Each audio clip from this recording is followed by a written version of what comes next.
आप कहीं भागते जा रहे हों और किसी समस्या में हों और वो फल आपके मुख में दे दिया जाए और आपसे कहा जाए इसको खाओ, तो आप उसको चबाते हुए जा भी रहे हो, लेकिन आपको उसकी ये तो पता लग रहा थोड़ा खट्टा मीठा है, लेकिन आप उसका पूरा न रस ले पा रहे न अनुभूति हो पा रही।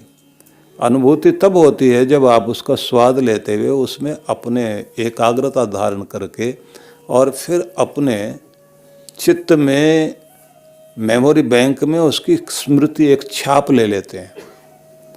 लेकिन बात इतनी सी भी नहीं है, उसको खाने के बाद में कहीं और दिक्कत तो नहीं हुई आपको 1-2 दिन तक, जब आप कहते हैं नहीं इससे एनर्जी भी मिली है, फल अच्छा था, स्वाद भी अच्छा था।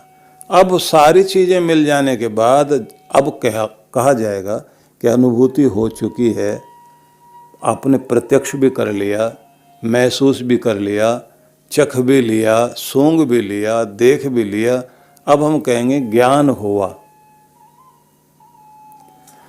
और कमाल तब होता है कि जब आप उसको देख भी लिया, जान भी लिया, ज्ञातुम दृष्टुम च तत्वेन, अब तत्व से आपने उसको जान लिया कि ये ऐसा होता है। लेकिन उसमें आप प्रवेश कब करते हैं? प्रवेश करते हैं जब आप उसमें खो जाते हैं। तब तो कोई चीज़ आपके अंतर में इस तरह बस जाती है कि अगर आपको उसमें बहुत रस आया हो, स्वाद आया हो, जैसे कोई बच्चा किसी चीज़ को खाता है तो बड़ा उसका चस्का लेते हुए, स्वाद लेते हुए इतना उसमें खो जाता है आंख बंद करके, और कभी कभी तो उसका जो है कुछ होठों पर भी, चेहरे पर भी लगा दिखाई देता है कि जो वो खा रहा है उसका स्वाद किस तरह से वो ले रहा है। उस समय उसे कुछ और नहीं दिखाई देता, उसका स्वाद ही महसूस होता है। और फिर उसे वो इस तरह से महसूस करता है कि फिर और की डिमांड करता है। और अगर उसे कहें कि वो यहाँ नहीं, उधर किसी कमरे में दूर कहीं, या इस घर में नहीं उधर वाले घर में, दादाजी के घर में, नाना जी के घर में, चाचा जी के घर में, मामा जी के घर में कहीं मिलता है, वो उसके लिए उतनी दूर चलने को भी तैयार है, क्योंकि उसमें उसकी प्रविष्टि हो गई है, उसमें वो इतना प्रवेश कर गया है कि अब उसे वो अंदर महसूस हो रहा है और उसे लगता है कि बाहर भी हाथ में आना चाहिए। लेकिन जब परमात्मा के आनंद की अनुभूति कोई कर लेता है, उसमें प्रवेश कर जाता है, तो फिर ये बात ध्यान रख लीजिए कि उस व्यक्ति को हर पल वह रस अपने अंदर महसूस होता है। समझ लीजिए जिनको परमात्मा अंदर बस गया उनको बाहर झलक दिखाई देती है, और झलक तो तब कमाल होता है जब वो कण कण में दिखाई देने लग जाए कि मेरा परमात्मा हर चीज़ में है। अब वो फूल में, नदी में, पहाड़ में, जहाँ विभूतियाँ भगवान की वहाँ तो दिखाई देता ही है। लेकिन कमाल की बात यह है कि भगवान श्री कृष्ण ने 10वें अध्याय में जो दिखाया कि सिर्फ यही अच्छी चीज़ अनुकूल चीज़ों में नहीं दिखाई देना चाहिए, सांप में दिखाई दे, भेड़िए में, शेर में दिखाई देने लग जाए। जब तुम प्रतिकूल चीज़ों में भी उसकी अनुभूति करो, यह भी एक रूप है उसका। तो कहते हैं अब तुमने बाहर बाह्य रूप उसका देखा। और अर्जुन ने तो ये कहा कि ये तो अलग अलग आपने मुझे दिखाया, मैं तो एक जगह आपको देखना चाहता हूँ। अब जब एक जगह देखने की बात कही तब 11वें अध्याय के ये सारे श्लोक शुरू हुए। इसलिए अनन्य भक्ति से ये सारी चीज़ें दिखाई देती हैं, अनुभव होती हैं। तो जब हम उस भगवान के रस में, क्योंकि भगवान को उपनिषदों ने रस कहा है, वह एक आनंद रस है, वह ऐसा रस है जो चख लिया तो फिर आदमी कुछ और पाना नहीं चाहेगा।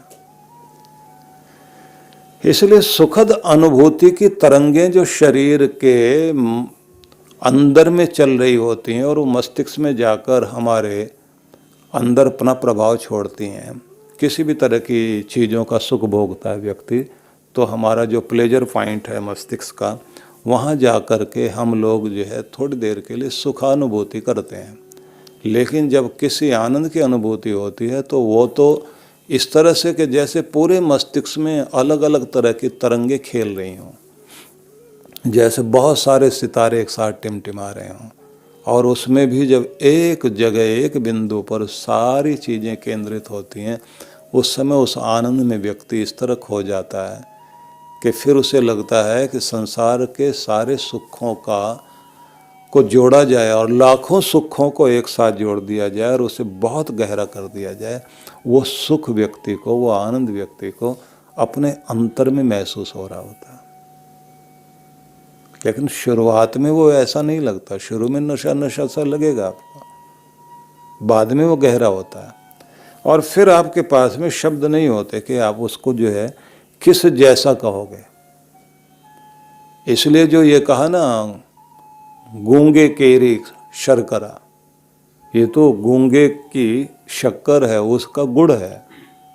इस तरह से स्थिति होती है कि व्यक्ति जो है, गूंगा व्यक्ति जिस तरह से किसी चीज का स्वाद ले बैठा लेकिन बता नहीं सकता, वो अनुभूति ध्यानी की होती है, भक्त की होती है। इसलिए पूरा देखने के बाद ये समझ में आ रहा है कि भगवान श्री कृष्ण ने कहा कि तुमने मेरा विश्व रूप देखा और सहज रूप में देखा, यह दुर्दर्श रूप है जिसे कठिनाई से ही देखा जा सकता है, सहज रूप में नहीं देखा जा सकता। और इस रूप को देखने के लिए देवा अप्यस्य रूपस्य नित्यम दर्शन कांक्षिण, नित्य प्रति नित्य निरंतर लगातार देवता भी इस रूप को देखने के लिए आकांक्षी बने रहते हैं। लेकिन यह रूप कोई बहुत बड़ा वेदों का ज्ञानी हो गया और उसके बल पर सोचता हो भगवान मिल जाएंगे, संभव नहीं है। क्योंकि वेद का ज्ञान हो जाने के बाद वो स्थिति आनी जरूरी है भक्ति के द्वारा कि तुम उसमें खो जाओ, तब वो तुम्हें मिलता है। तपस्या में चलते चलते भी तुम उस बिंदु तक अवश्य पहुंचो जहां तुम खुद को गला सको। और दान और यज्ञ आदि जितनी भी चीज़ें हैं, दान का मतलब यहाँ पर हो गया किसी भी महान लक्ष्य के लिए अपनी तरफ से दिया गया सहयोग, तो उसमें त्याग महत्वपूर्ण है। त्याग करना, किसी चीज को आनंद पूर्वक त्याग करना। आनंद पूर्वक त्याग जब हम करते हैं तब वो दान बनता है। एक होता है बोना, किसी चीज को हमने बोया, परमात्मा के बगीचे में हमने अपनी राशि, अपने धन के बीजों को बो दिया, कई गुना बढ़कर वह हमारी तरफ तो लौट ही रहा है, लेकिन उसके द्वारा समाज का, जड़ चेतन का कल्याण हो रहा है। तो वह त्याग जो है परमात्मा के प्रेम में किया गया है। वह प्रेम परमात्मा की तरफ लेकर जाता है, लेकिन अगर उसमें मैं कहीं आ गई तो फिर हम बाहर रह जाते हैं। सभी तरह के त्याग, क्योंकि बिना त्याग सीखे बात नहीं बनती, इसलिए सबको कहा गया है, विशेष रूप से गृहस्थ लोगों को, कि हर दिन अपनी तरफ से कुछ न कुछ दान, कुछ त्याग अवश्य करते रहो अपनी कमाई का। इसलिए लोगों ने व्यवस्था बना रखी है कि अपने घर के अंदर पूजा करने के साथ साथ में अपना वह सत्कर्म जरूर करना है कि आप अपने दान पात्र में अपने परिवार के सभी लोगों को स्मरण करके सबके नाम पर कुछ न कुछ वहाँ डालना और कहना कि मेरी इस आहुति को स्वीकार करना भगवान, क्योंकि ये तुम्हारा दिया हुआ मेरे प्रयोग करने से पहले तुम्हारे चरणों में अर्पित है। और उसमें परमात्मा के प्रेम की झलक और उसके प्रेम में आकर त्याग करना। जिसके प्रति आपको बहुत प्यार होता है, बड़ा भाई जब अपने छोटे भाई के लिए कुछ करता है, वो जो अपनापन होता है उसके लिए करेगा, उसको ध्यान रखेगा।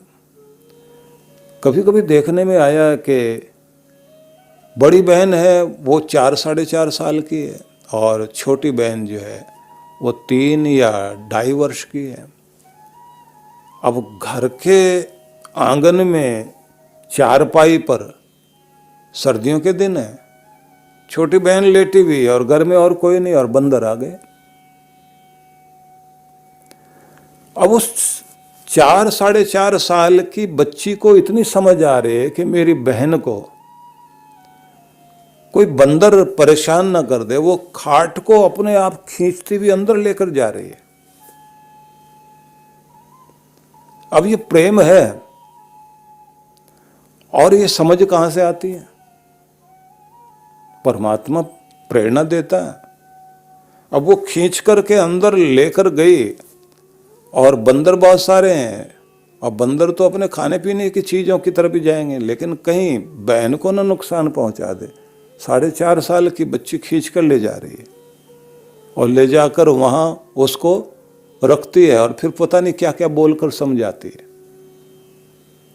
और घर का कोई व्यक्ति जो है वो देखता है बाद में आकर, अब कितना प्यार आता है उसको। तो ये बच्ची के हृदय का प्रेम अपनी बहन के प्रति अपने आप जानकारी बन करके सुरक्षा देता है। तो ये सब वह त्याग व्यक्ति करता है उसको। और कमाल की बात है कि उस समय उसे खींच रही है तो कुछ न कुछ बंदरों के लिए भी बोल रही होगी, डांटने के लिए कि मत आना इधर, मैं हूं अपनी बहन के पास। बहुत सारे शहरों में बंदर बहुत सारे हैं, और वो बहुत सारी चीज़ें उठा ले जाते हैं। कभी कभी बनियान वनियान उस लोगों के सूख रहे होते हैं, घर के लोग चिल्ला रहे होते हैं, भाई तुम्हारी नाप का नहीं है, मत ले जाओ, लेकिन लेके जाते हैं वो लोग। उन्हें पता है कि ऐसे करने से जिनका है वो कुछ खाने को देगा जरूर, तो वहाँ ये खेल चलता है। लेकिन मैं फिर आपसे कहता हूँ कि जब प्रेम में आकर कोई व्यक्ति त्याग करता है, वो त्याग बड़ा अद्भुत होता है। और उस त्याग में क्योंकि प्रेम है, वो प्रेम परमात्मा तक पहुंचता है। मतलब ये सारे साधन है, दान भी साधन है, और फिर यज्ञों में भी जो आखिरी रूप लोग अपनाते रहे हैं, सर्वमेध यज्ञ जब किया जाता है, जो हम लोग पढ़ते हैं कठोपनिषद में, वाजश्रवा नाम का ऋषि यज्ञ करने के लिए बैठा, और जिस प्रकार से उसने अपनी हर चीज छोड़ता जा रहा है, ये भी त्यागा, ये भी त्यागा, ये भी त्यागा, सब चीजें छोड़ रहा है। जिसमें भी मोह बसा हुआ है, हर चीज का त्याग। तीर्थों में भी यही व्यवस्था बनाई गई है कि व्यक्ति वहाँ अपनी सबसे बड़ी आसक्ति का परित्याग करके आता है। कोई स्वाद का करता है, पहले कहीं से शुरू करते हैं। हमारे यहाँ जो है जीतने के लिए सबसे पहले कहा जाता है अपने स्वाद पर नियंत्रण करते हुए जीतने की चेष्टा करो। तो वहाँ लोग छोड़ के आते हैं, बहुत सारी चीज़ें छोड़ के आते हैं। और जैसे हम लोग पढ़ते हैं कठोपनिषद में कि ऋषि सब चीज़ें त्याग रहा है, एक एक चीज़ का परित्याग करता जाता है।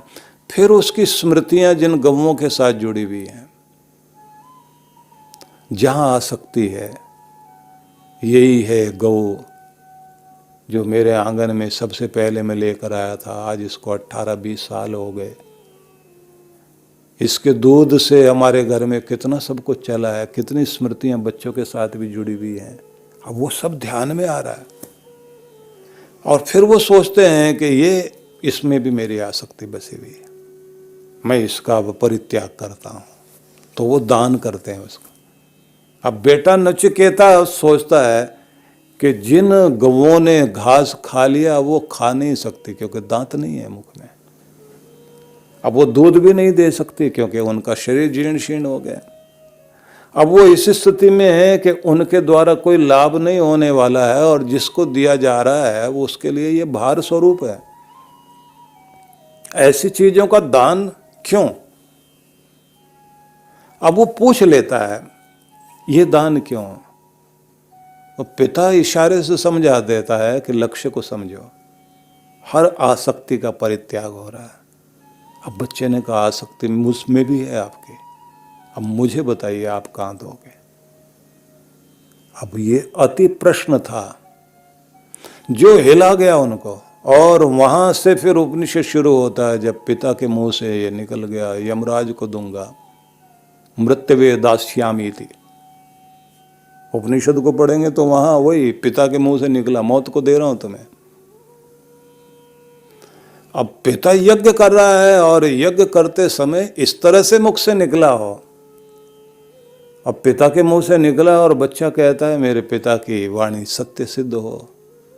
यमराज के घर में पहुंच गया बच्चा, जाके वहां खड़ा हुआ है।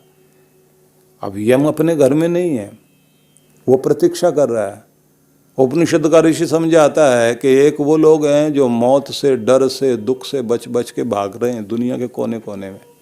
एक ये उल्टा बालक है जो उसके द्वार पर जाके खड़ा हो गया और मौत वहां अपने घर पे नहीं है। जो उसकी तरफ चल पड़ा उससे बच के मौत भागी घूम रही है, और जो उससे डर के भाग रहा है मौत उसके पीछे पीछे। किसी और को पता हो ना हो, मृत्यु को सबका पता है कि यहाँ रहता है।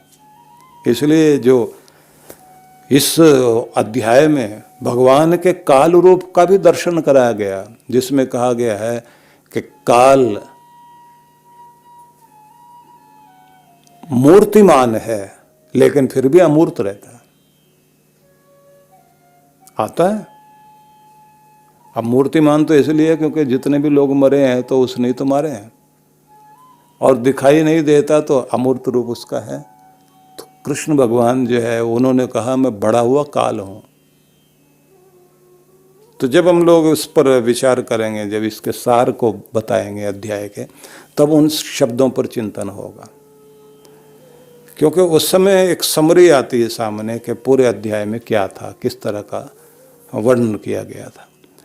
तो इसलिए मैं आपको ये कहना चाहता हूँ कि जब व्यक्ति त्याग करता है, त्याग करने में यज्ञों में भी वो चीज़ आती है कि आखिर में व्यक्ति उस यज्ञ को करता है जहाँ उसकी सारी मोह, ममता, आसक्ति, लगाव सबको छोड़ता है, और फिर वो सर्वम वही पूर्णम स्वाहा, अब सबकी ही आहुति दे करके सब पूर्ण हो, और सब जो मेरे पास था वो सब को अर्पित कर रहा हूँ।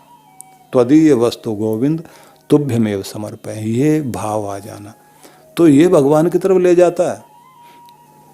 कृष्ण भगवान ने कहा सिर्फ इसी से बात नहीं बनेगी, फिर कि बस इसमें वो आखिरी वाली चीज़ चाहिए, अनन्य भक्ति, तब दर्शन कर पाओगे। क्योंकि जानना, देखना तत्व से और फिर उसमें प्रविष्ट हो जाना, उसमें मिल जाना, उसमें खो जाना, ये अनन्य भक्ति से संभव होगा।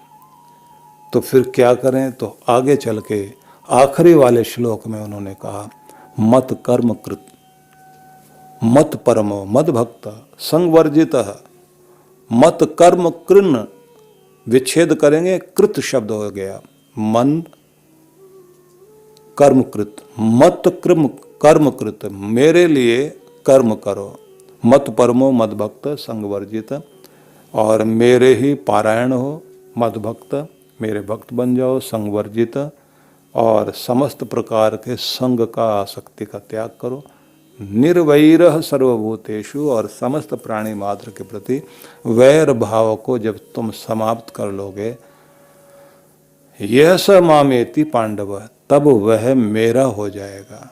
तो मतलब तुम मेरे स्वरूप को देखने में सफल होगे अनन्य भक्ति से, और अनन्य भक्ति के लिए फिर क्या करना है वो बताया उन्होंने। जो मनुष्य मेरे लिए कर्म करता है, मुझे ही सर्वोच्च सत्ता मानता है, मत परमो, मद भक्त और मेरा भक्त है, संवर्जित आसक्ति रहित है, निर्वैरः प्राणी मात्र के प्रति कोई वैर नहीं रखता, यह स माम एति पांडव, मत कर्म कृत माम एति, मत परमो माम एति, मद भक्त माम एति। अब ये माम एति शब्द को सब जगह जोड़ते चले जाइए, मुझे प्राप्त हो जाता है। संगवर्जिता माम एति, निर्वैर सर्वभूतेषु स माम एति, एति शब्द प्राप्त हो जाता है, स माम एति, वह मुझे प्राप्त हो जाता है, मुझे पा लेता है।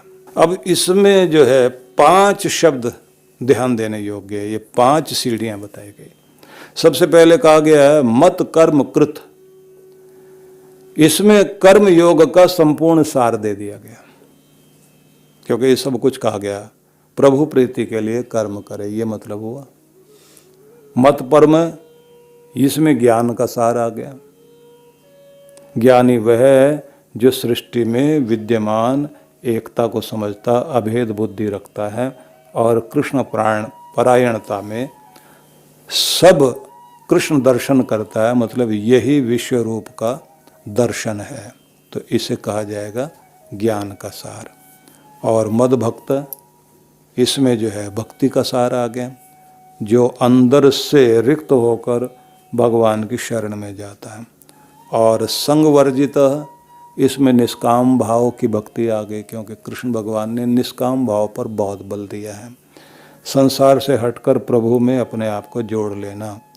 और जो समता योग कहा गया है वह इसमें आ गया, निर्वैर सर्वभूतेषु, सभी प्राणी मात्र के प्रति जो वैर भाव नहीं रखता, मतलब कोई भी पराया नहीं है। प्रियता का मानो विस्तार कर लेना, सार बता रहा हूं मैं। निर्वैर होकर के ही ईश्वर से एक रूप हुआ जा सकता है, ये समझाया गया। अब ये तो सार बताया मैंने, क्योंकि व्याख्या में हम लगेंगे तो फिर ये तो वो श्लोक है जिसकी व्याख्या में फिर एक एक 2-2 दिन और 4 दिन भी लगते हैं, और एक एक शब्द पर चलें तो 5 दिन लगते हैं। फिर भी हम इसको दूसरे ढंग से देखते हैं। मत कर्म कृन मत परमो मद भक्त संग वर्जित निर्वैरः सर्वभूतेषु यह स मामेति पांडव। अब इसमें देखिए, मत कर्म कृत, मेरे कर्म, मत कर्म कृत, मेरे कर्म करे या मेरे लिए कर्म करने वाला हो, 2 अर्थ हो गए। यहाँ दोनों अर्थ में मेरा कर्म क्या है, मत कर्म मतलब मेरा कर्म, और फिर कृत मतलब मेरा कर्म करे तो कृष्ण भगवान का कर्म क्या हुआ, परित्राणाय साधूनाम विनाशाय च दुष्कृताम। उसमें भी आप देख लीजिए 3 काम उनके हो गए। वो 3 काम कौन से? सज्जनों की रक्षा, परित्राणाय साधूनाम, और दूसरा हुआ जो दुष्कृत है, दुष्ट लोग हैं, उनका विनाश, दुर्जनों का विनाश, और धर्म संस्थापनार्थाय, तीसरा कार्य हो गया धर्म की स्थापना।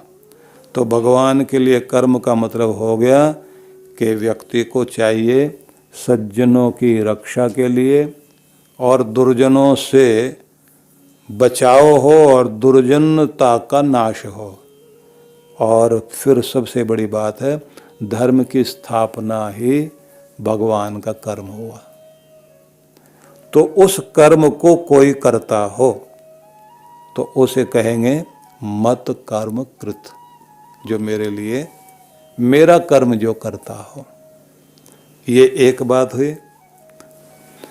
दूसरा अर्थ हुआ मत कर्म कृत, मेरे लिए कर्म करे, मतलब भगवान की प्रसन्नता के लिए कर्म करे। भगवान के लिए कर्म करना सर्वहित, भूत हित, प्राणी मात्र के हित में स्वार्थ बुद्धि से रहित होकर कर्म करना।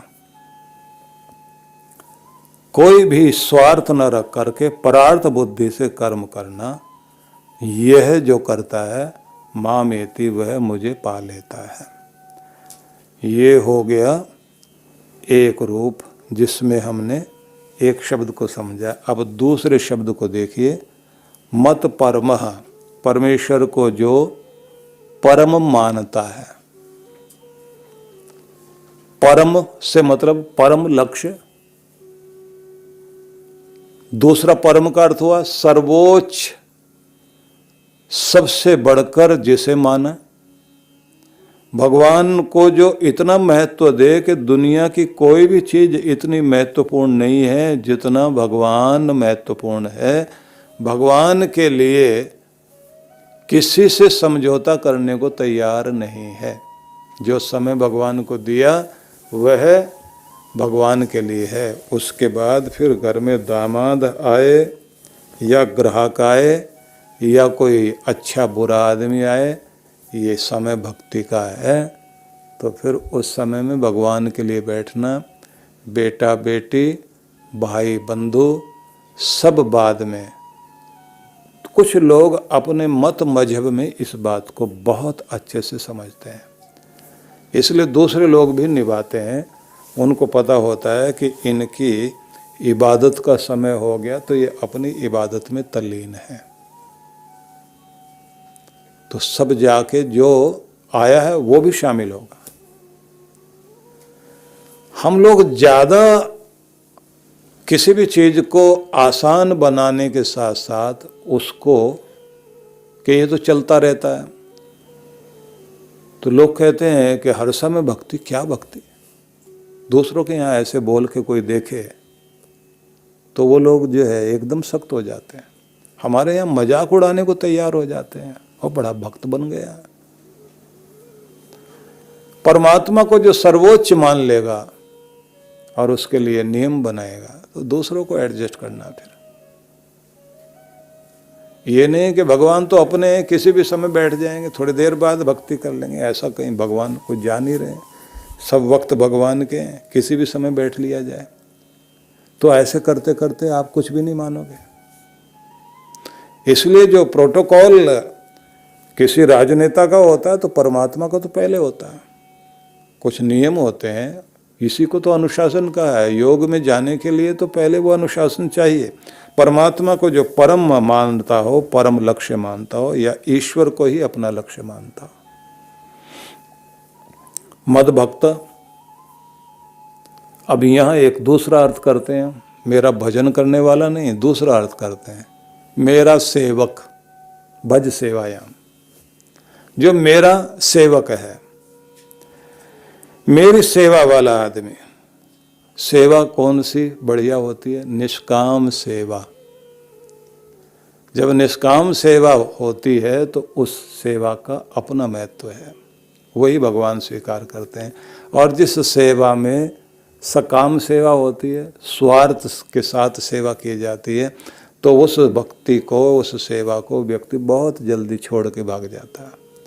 मतलब पूरा हो रहा हो तो सेवा चलती रहेगी, नहीं तो छोड़ के भाग जाएंगे लोग। इसलिए ज़्यादातर संसार में किसी राजनेता, किसी ऑफिसर, किसी के भी प्रति लोग जो है सेवक बनकर दिखाते हैं, वो काम पूरा होने तक परिक्रमा चल रही होती है। जैसे काम पूरा हुआ तो उसे लोग जो है प्रणाम करने की तो बात क्या, उसकी तरफ मुख भी नहीं करते। फिर निष्काम भावी व्यक्ति ही भगवान का सच्चा भक्त और सेवक बनता है। संगवर्जित तो पूरी गीता में आपको निसंगता का संदेश दिखाई देता है, आसक्ति का परित्याग। और कैसे आसक्ति बनती है, इसका पूरा मनोविज्ञान भगवान कृष्ण ने समझाया। ध्यायतो विषयान पुंस संगस्तेषु उपजायते। किसी भी विषय का बहुत चिंतन करते हुए, टकटकी लगाकर किसी चीज़ को देखते रहने से संग दोष पैदा होता है। संगात जायते काम, और फिर कामना पैदा होती है।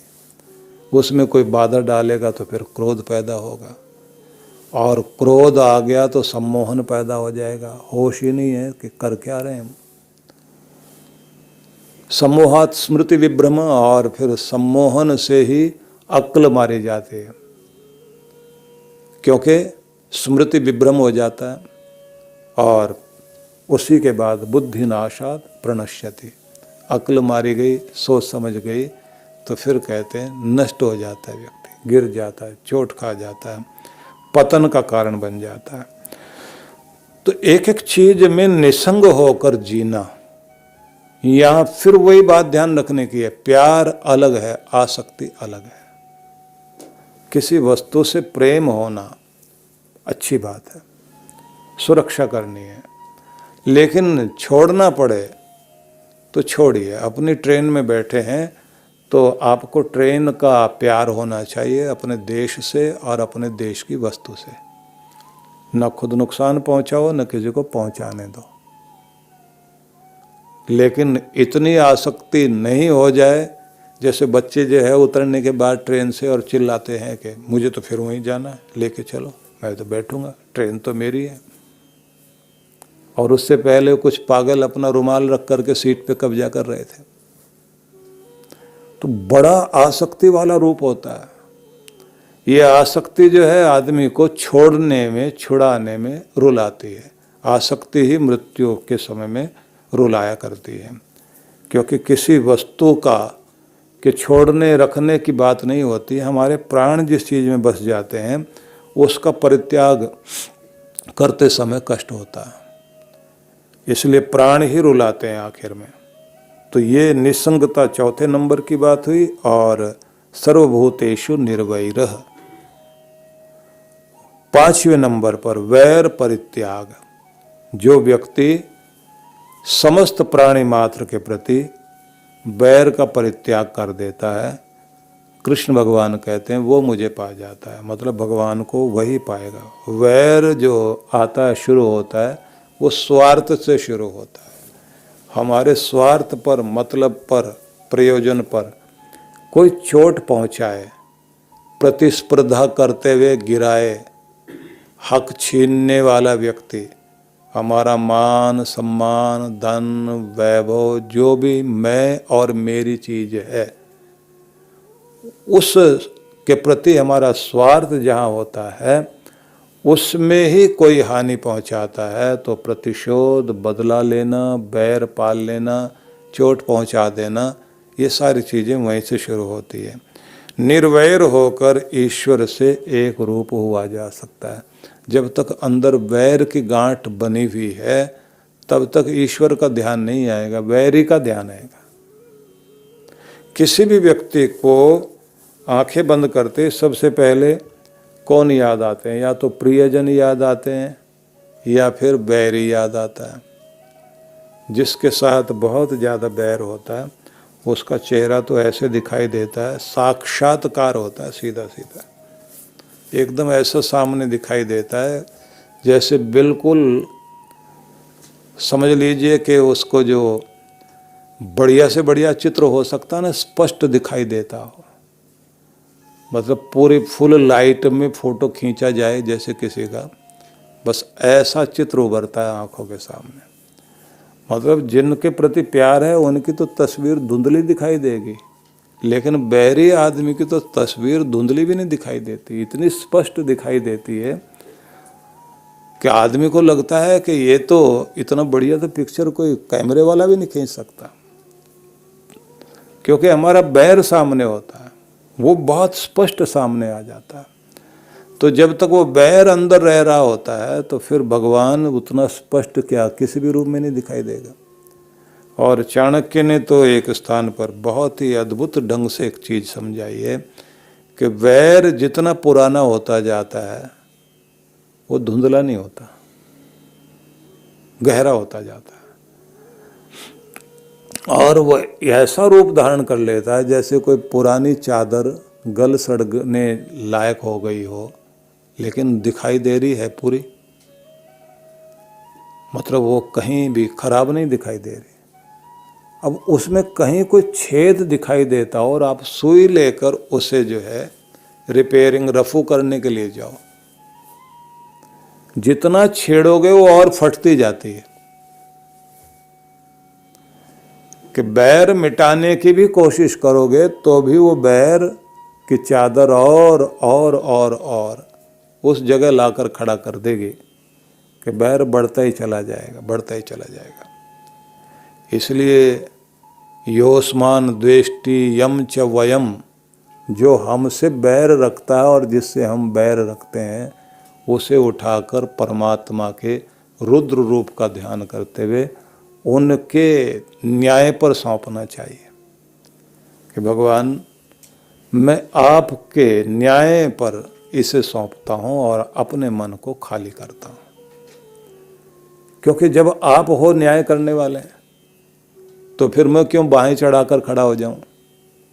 छोटी छोटी बातें हो जाती है ना, तो लोग जो है नई नई कार ली हो और कोई बराबर से साइकिल वाला निकल जाए, खरोंच लगी भी नहीं है, थोड़ी सी आवाज़ ही आ जाए, लोग जो गाड़ी आगे रोक करके उससे लड़ने के लिए बाहें चढ़ा लेते हैं। विचित्रता है, क्योंकि उस समय कानून को नहीं देखते। विदेशों में थोड़ा अलग हिसाब किताब है। वहाँ किसी भी गाड़ी को अगर आपकी गाड़ी निकालते समय कुछ लग गया तो लोग ज़्यादातर या तो स्टिकर चिपका देंगे, वहाँ अपना नंबर लिख देंगे और सॉरी लिखने के साथ में वो संपर्क नंबर देंगे कि जिससे आप मुझे बात कर लें। और उसमें जिम्मेदारी दी जाती है कि आपका जो भी नुकसान हुआ उसकी क्षतिपूर्ति मैं करूँगा। क्योंकि सब जगह कैमरे लगे हुए हैं, वहाँ देखने वाला पुलिस वाला नहीं है। लेकिन पुलिस वाले या फिर उनका जो तंत्र बना हुआ है, जहाँ पर वो कैमरे स्क्रीन पर दिखाई देते हैं कि कहाँ कहाँ पर कौन सी गलती हुई है, रिकॉर्ड भी पूरा है। इसलिए जल्दी से आदमी अपनी गलती मानता भी है, और पनिश किया जाए तो पनिशमेंट के लिए जो कुछ देना पड़ता है वो जुर्माना देकर आता है आदमी। अपने देश में भी यही है कि अगर वहाँ आर्गूमेंट करने लग जाए तो वो अगर 500 रुपये का जुर्माना कर रहे हैं तो तुरंत डबल कर देंगे, अगर फिर आर्गूमेंट किया तो 1500 कर देंगे, फिर आगे से बोला तो अच्छा 2000 रुपये दो। आखिर में आदमी हाथ जोड़ता है कि महाराज वो 500 ही ठीक थे, बोले नहीं अब तो 2000 देने, क्योंकि ज़्यादा सियाने बन रहे हो, गलती भी करते हो और होशियारी दिखाते हो। क्योंकि हर जगह देखने वाले बैठे हुए हैं। तो जहाँ पर व्यक्ति बैर को बढ़ाने में लगा हुआ है और न्याय पर विश्वास नहीं करता, खुद ही सब चीज़ों के लिए तैयार खड़ा है, तो समझ लेना चाहिए कि उसकी बैर की चादर बढ़ेगी, घटेगी नहीं। जगह जगह वो लड़ता घूमता फिरेगा, और ऐसा व्यक्ति शांत होकर भगवान की तरफ नहीं चल सकता। और फिर ये दर्शन करना तो परमात्मा का आसान है ही नहीं। अब प्रश्न एक आएगा कि जहाँ लड़ाई चल रही है, युद्ध की भूमि में ये सब ज्ञान की चीज़ें हो रही हैं, बोली जा रही हैं, गीता कही जा रही है, अब वहाँ तो बैरी सामने है। और अगर बैरी को बैरी नहीं समझा जाएगा तो लड़ा कैसे जाएगा? और अगर बैर रख कर के लड़ाई लड़ रहा है क्षत्रिय, तो फिर वो कर्म उसका संसार में उसे फिर लाकर खड़ा करेगा, और बैरियों के साथ संबंध कहीं छूटने वाला नहीं है। लेकिन जब कर्तव्य कर्म करेगा कि दुर्जनों का नाश और सज्जनों की रक्षा और धर्म की स्थापना, न्याय का साम्राज्य रहना चाहिए, तब वह एक डॉक्टर बन जाएगा, सर्जन। सर्जन का काम ये होता है कि मैंने जो भी कुछ गलत चीज़ है शरीर में, उसकी सर्जरी करके उसे हटा देना, जिससे व्यक्ति की जिंदगी बचे। तो समाज एक मनुष्य का रूप है, जिसके रोगों का इलाज करने के लिए वायरस की तरह से या बीमारियों की तरह से सर्जरी करने के लिए कृष्ण भगवान जो है अपने सर्जन को, अर्जुन को तैयार कर रहे हैं। लेकिन साथ में कहते हैं कि बैरी समझ करके काटना पीटना मत शुरू कर देना।